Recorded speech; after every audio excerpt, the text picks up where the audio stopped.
So please introduce yourselves and your project. Okay, well, first our group name is just HEC for Historic Ellicott City. I'm Abby. I'm Alexi. I'm Chris. Okay, so we chose to make this app basically because Chris and Alexi are from Ellicott City. And I think I've been there once, and I went and, I didn't have a plan. I was just really just wandering around and enjoying the place. But I'm lazy and, I didn't look up anything before I went, so I think it'd be really cool to have an app to guide me along. But we chose to gamify it from the get-go because we wanted to widen our audience because, I wasn't sure who would actually download this app if it wasn't a game. So it would just be a tour of Ellicott City. Okay, how many people are going to get this app? So we gamified it immediately. We made it a choose-your-own adventure game. And we looked at it, so the dominant representation I was thinking was the popular history, things that a tourist would know. So I don't know if everybody knows this, but Ellicott City is really haunted, apparently. So the ghost tours is what draws tourists to this place. And then the subordinate representation would be the local history, what the people who grew up in Ellicott City know, the actual history. So if you start, okay. So yeah, be sure to stay out of, I can't read your handwriting. Okay, so be sure to stay out of private property during this tour since it's a ghost tour and it does go near people's houses and you don't want to keep bother the residents. That goes to be really scary. Yeah, well. Yeah. Oh, good, the big one. Is it the PFI? Yeah, so the Patapsco Female Institute, so we can start there. Is this popular history or actual history? Okay, this is popular, so click on it. And it'll tell you the myth of the ghost and who wants. Back up and tell us, back one more screen. Oh. Okay, so start again and then tell us what that next screen is too. Sorry. So we're going to choose popular history. That's our first adventure. So then you read that, you read the directions, you hit got it. And then it says to stay off private property, obviously. A little disclaimer, so we can't get sued, I guess. So we're going to choose. This screen just has the different locations that we currently have. Yeah. And it has, each blue dot is another location that you can click on, and hopefully this would be geolocated so it would show you where you were, but Pop doesn't like to do anything like that, so I didn't. And then as you click each one, you can see which information is there, and it'll show you different pop-ups for each one. Yeah, we also decided that it could be geolocated, but you also don't have to do that. If for some reason you wanted to play the game and you weren't in Ellicott City, it would still work. And you get bonus points if you're actually in the area. So we talked about doing that. So anyway, you just pick these different places, you read about it, and then you hit the arrow. And so it tells you a thing to do to get your points. So take a photo of the ruins. And we also talked about, so when you take your photo, it goes to a different screen and you can share that photo on either Tumblr, Twitter, Facebook, or Instagram. So there's a social media aspect. And then we also talked about how that would bring tourists to the city. Because people are seeing you having fun in Ellicott City. They're going to come and hang out. Yeah, we also talked about possibly commodifying it. If we talk to businesses who are interested in this, depending on how many points you get from all of this, you could, I don't know, maybe get a free cup of coffee from The Bean Hollow. The Bean Hollow. Yeah, a lot of the app is really designed to have you on foot walking around from place to place, and because it's a very condensed area, and we're talking about monetizing it. Obviously to start off, we are providing points of interest, but as you go along, there are hidden points and hidden objects and things of that nature, and also we could use that in a way to monetize to, if companies that were interested in that, we could introduce some information to lead people towards those businesses and things like that. Because really the purpose of the app is to get you exploring firsthand, not just to look it up on the screen from a distance. Yeah, and we do have 2 locations that aren't near it, but it says that these are far away and that you need to drive. Yeah, they're spooky places. Yeah, so you want to show them the actual history? Okay, so there's the PFI again. And we also talked about how this would be a cool thing for field trips, students. And even when you go on field trips, you have a chaperone there, a group, so I'm sure the adult chaperone has a smartphone. So you could get this app and it'll just make the field trip more fun. Yeah, all these screens basically are just giving you information. the information history of the locations. That was working earlier, but okay. Yeah, and it involves taking photos. That's how you get your points. Oh, show them and then go back. The star. Yeah, this is your. Okay, we don't want to talk about this. Okay. So yeah, this is basically, we talked about Easter eggs. So if you're geolocated and you're walking through, things will pop up and say, hey, this place is interesting. So certain churches and even the stuff that locals would know. There are some tattoo parlors, some cool places to eat. it will pop up and let you know and tell you some information. And also you get extra points if you take pictures of animals. It's just a cute thing we threw in there. Everybody's favorite animal. Yeah, there it is. Is that an animal photo? Yeah. That's awesome. So cute. Put it on a shirt. Could you see taking photos of anything else for points? Yeah, well, a lot of it has, like, with the Firehouse Museum. Shut up, that's a great idea. For, like, the Firehouse Museum, it has, okay, wait, you have to go back to that. Yeah, you gotta see little this guy. lumberjack. This guy's great. We also have, like, you know, like, put a fire hat on and take a selfie with the fire hat kind of thing. So you actually have to be there to take the picture with the fire hat, otherwise you don't get the points. Yeah. That's great. And, so then, okay, fine. Yeah, that would come into play the geolocating as well. So. They were working. These were working like 2 seconds ago. I hate this app. I know. Right, fine. Well, those look really cool if you can't see them, I guess. That's so cool. Right. Yeah. Yeah, so those are, there it is. Yeah. Oh, that one's cute. I like that. That is cute. Yeah.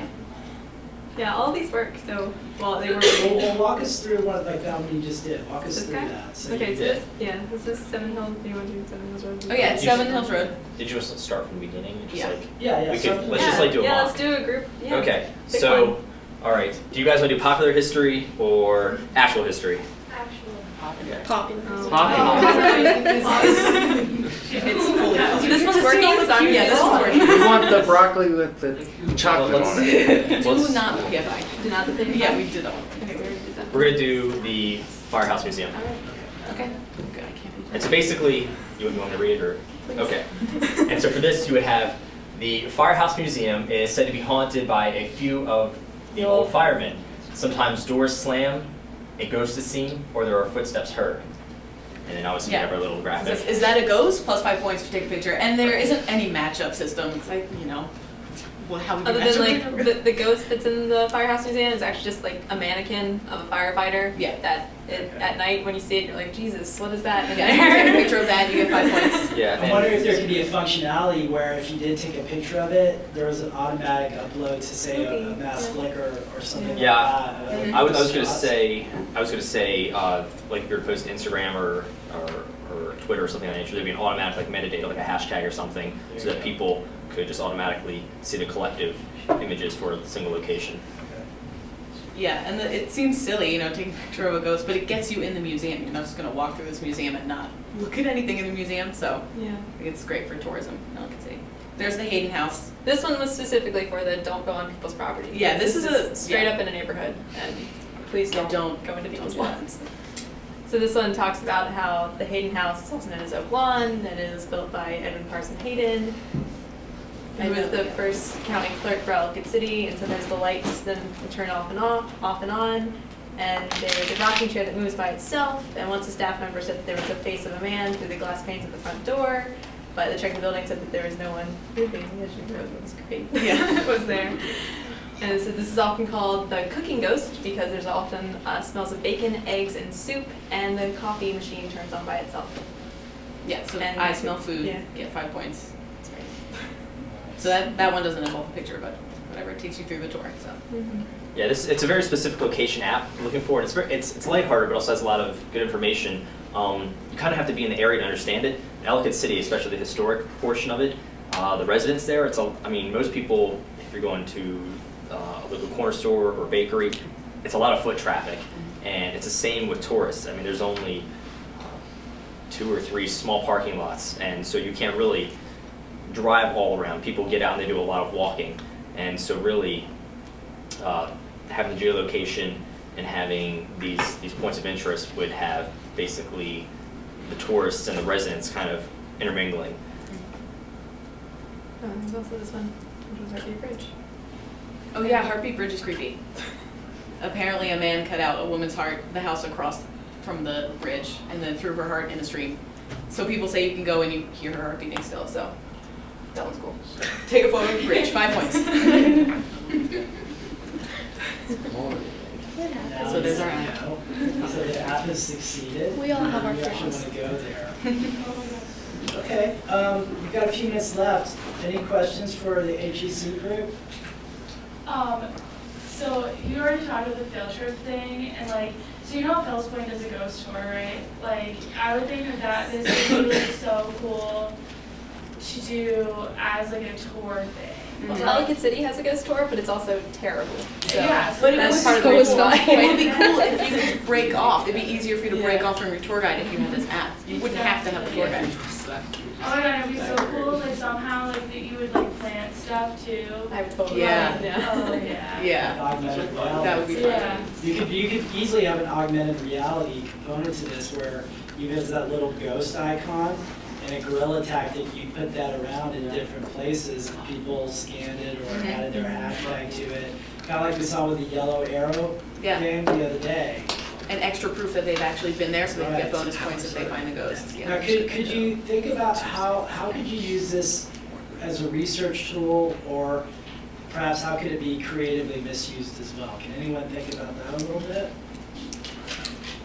Well, it could definitely be abused with monetization. I mean, obviously, we have a preloaded history that we thought was important for different locations, but if someone were to be paying or offering some sort of influence, we could really sway people away from what might actually, be important per se, and put them in places where we want them to be. Just a real commercialization of history, essentially. People can make up their stories too to submit. Yeah. Yeah, because I thought about adding a page. Well, it's already got like 56 pages to begin with, so there's like it's already freaking out of me. But Couldn't you also see how you could do an analysis or an analytics of the user experience and engagement of this space? Like, in other words, if you were studying tourism and studying how individuals utilize a space in a place, couldn't this app become part of that analysis of different media, multi-sided for research?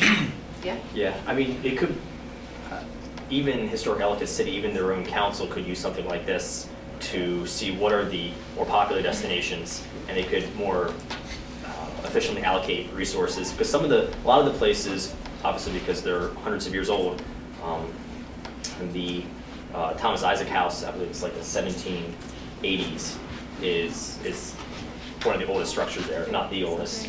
And some of the other structures are a little dilapidated, but not too bad, like the Capsco Female Institute.